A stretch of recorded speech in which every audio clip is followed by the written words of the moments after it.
Assalamualaikum warahmatullahi wabarakatuh. Selamat pagi anak-anak, salam sejahtera untuk kita semua. Semoga kita semua dalam keadaan sehat walafiat. Amin ya rabbal alamin. Kembali kita dipertemukan dalam mata pelajaran prakarya kelas 7 SMP. Hari ini kita akan melanjutkan materi sebelumnya, yaitu materi kerajinan bahan limbah lunak. Simak videonya sampai selesai dan catat hal penting yang ada di dalamnya. Selamat belajar. Adapun indikator pencapaian kompetensi pada pertemuan kali ini yaitu mendeskripsikan pengolahan dan produk kerajinan bahan limbah lunak. Pertama yang akan kita bahas yaitu pengolahan bahan limbah lunak. Pengolahan limbah lunak memerlukan pengetahuan yang memadai agar dapat pemanfaatannya tidak menghasilkan limbah baru yang justru semakin menambah permasalahan dalam kehidupan. Paling tidak, limbah hasil daur ulang ini dapat dikelola dengan efisien dan efektif agar sampah yang dihasilkan dari proses pemanfaatan ini dapat diminimalisasi. Berikut ini adalah prinsip-prinsip yang bisa diterapkan dalam pengolahan sampah. Prinsip-prinsip ini dikenal dengan nama 3R. Yang pertama, mengurangi atau reduce, yaitu meminimalisir barang atau material yang kita pergunakan. Semakin banyak kita menggunakan material, semakin banyak sampah yang dihasilkan. Yang kedua, menggunakan kembali atau reuse, yaitu memilih barang-barang yang bisa dipakai kembali. Hindari pemakaian barang-barang yang sekali pakai, lalu buang. Yang ketiga, mendaur ulang atau recycle. Barang-barang yang sudah tidak berguna didaur ulang lagi.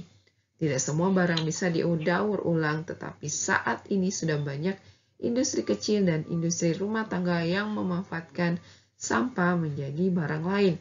Contohnya untuk bahan kerajinan. Dengan mendaur ulang limbah menjadi karya kerajinan tangan, dapat dikatakan telah turut serta dalam mengatasi masalah lingkungan yang mengganggu kehidupan. Selain itu, dapat kegiatan ini pula dimanfaatkan sebagai wadah penyaluran hobi, keterampilan, kreativitas, dan menumbuhkan jiwa wirausaha. Selanjutnya yang akan kita bahas yaitu proses produksi kerajinan bahan limbah lunak. Produk kerajinan dari bahan limbah lunak yang dimaksud adalah limbah lunak organik dan anorganik. Limbah lunak kedua kategori ini cukup banyak di lingkungan kita. Banyak orang yang sudah memanfaatkan limbah organik ini sebagai produk kerajinan. Teknik pembuatannya pun bervariasi. Temuan-temuan desain produk kerajinan dari limbah organik selalu bertambah dari waktu ke waktu. Ini dikarenakan semakin banyak orang yang perhatian terhadap pemanfaatan limbah sebagai produk kerajinan. Pembuatan produk kerajinan di setiap wilayah tentunya berbeda dengan wilayah lainnya. Masing-masing daerah memiliki ciri khas kerajinan yang menjadi unggulan di daerahnya. Hal ini tentu dikarenakan sumber daya limbah lunak organik dari masing-masing daerah berbeda. Di bawah ini merupakan penggolongan hasil limbah lunak organik yang dapat dijadikan bahan baku produk kerajinan dilihat dari kondisi wilayahnya. Yang pertama, daerah pesisir pantai atau laut. Limbah lunak organik yang banyak tersedia adalah sabut kelapa dan daun kelapa. Daerah penggunaan limbah lunak organik yang banyak dihasilkan di daerah ini adalah kulit jagung, kulit bawang, kulit kacang, kulit biji-bijian, kulit buah-buahan yang bertekstur seperti salak, dan kulit petai Cina. 3. Daerah pertanian. Limbah lunak organik yang didapat pada daerah ini adalah jerami, padi, kulit jagung, batang daun singkong, kulit bawang, dan pelepah pisang. Daerah perkotaan. Limbah lunak organik yang dihasilkan di daerah perkotaan biasanya berupa kertas, kardus, kulit telur, kayu, serbuk gergaji, dan serutan kayu. Sementara limbah lunak anorganik biasanya banyak dihasilkan dari wilayah perkotaan, namun banyak yang sudah dihasilkan dari wilayah lainnya. Hal ini bergantung kebutuhan dan gaya hidup masyarakat sehari-hari dalam melakukan tindakan konsumtif. Limbah lunak anorganik sebagian besar dihasilkan dari kegiatan hidup manusia. Supaya dapat menggunakan limbah organik menjadi bahan kerajinan dibutuhkan proses pengolahan limbah tersebut. Limbah harus diolah terlebih dahulu sebelum digunakan. Proses pengolahan bahan limbah lunak secara umum sederhana. Olahan dapat dilakukan secara manual maupun menggunakan mesin. Berikut proses pembuatan limbah organik. Yang pertama, pemilahan bahan limbah lunak.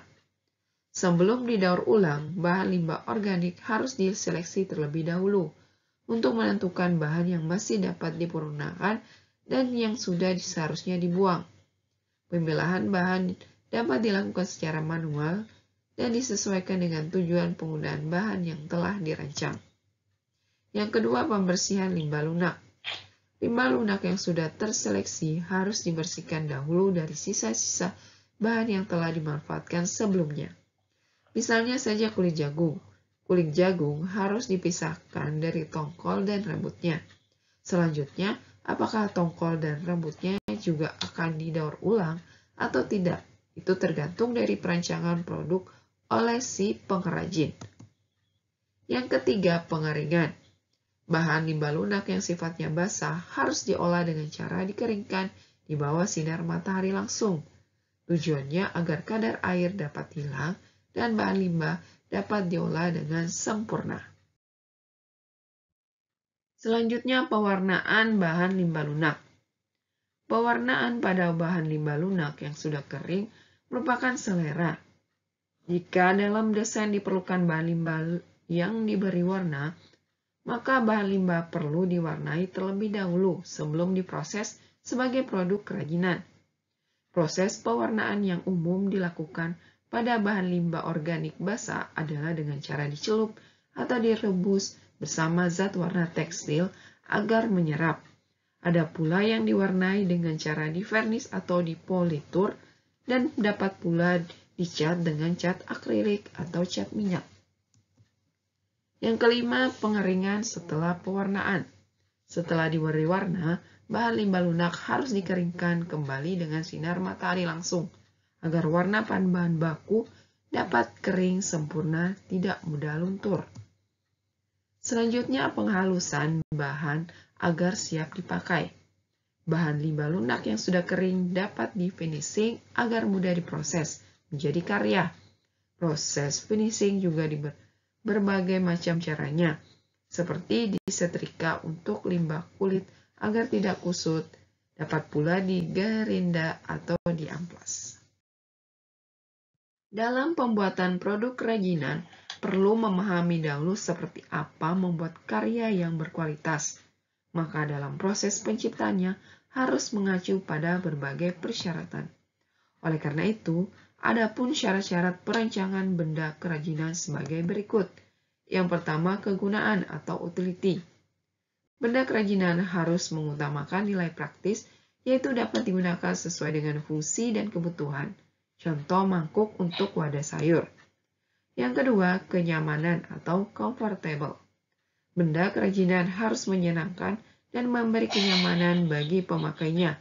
Contoh cangkir didesain ada pegangannya. Yang ketiga, keluasan atau flexibility. Benda kerajinan harus memiliki keserasian atau bentuk dan wujud benda dengan nilai gunanya. Contoh sepatu sesuai dengan anatomi dan ukuran kaki. Yang keempat yaitu keamanan atau safety. Benda kerajinan tidak boleh membahayakan pemakainya. Contoh gelas dari batok kelapa harus mempertimbangkan komposisi zat pelapis atau perwarna yang dipakai agar tidak berbahaya saat digunakan sebagai wadah minuman. Yang kelima yaitu keindahan atau estetik. Benda yang indah mempunyai daya tarik lebih dibanding benda yang biasa-biasa saja. Keindahan sebuah benda dapat dilihat dari beberapa hal seperti dari bentuk, hiasan atau ornamen, dan bahan bakunya. Sekianlah materi yang sempat saya sampaikan pada pertemuan kali ini. Selanjutnya, silakan mengerjakan tugas yang ada di Google Classroom masing-masing. Terima kasih. Assalamualaikum warahmatullahi wabarakatuh.